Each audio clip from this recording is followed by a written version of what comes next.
Everyone, my name is Donnie Lowy from Wholesale USA Dresses.com.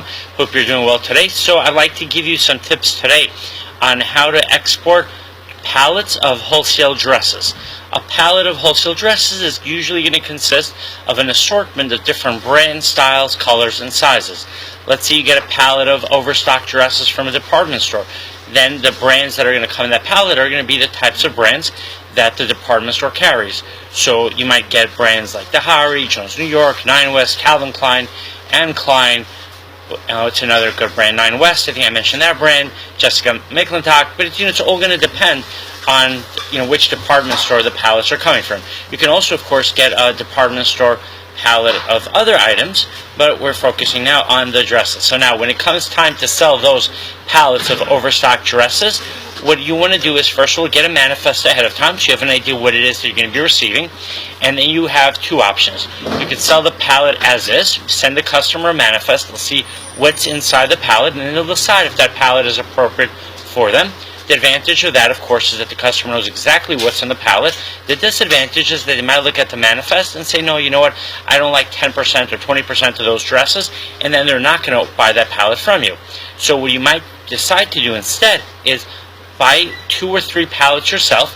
Don't sell them as is. Open up the pallets and make a pallet that is appropriate for your customer. So for instance, let's say I get a pallet of dresses from the department store to deal with, and let's say I buy 10 pallets of dresses.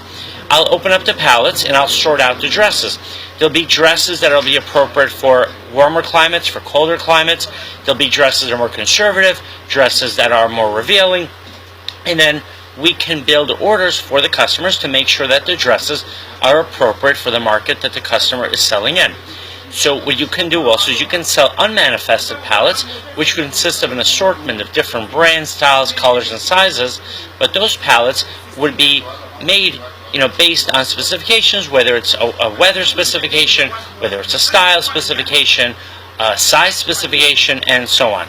Now when it comes to actually selling those pallets, you can call customers, send them an email, send them sample pictures, create a website where you can put up the sample pictures, and this way people will have an idea of what kind of dresses you have available. And I would always recommend that you invite your customers to come to your warehouse so they can see the type of dresses that you have. Now what you might want to tell your customers is which department store the pallets are coming from. If you can do so, make sure you have permission from the department store to do so.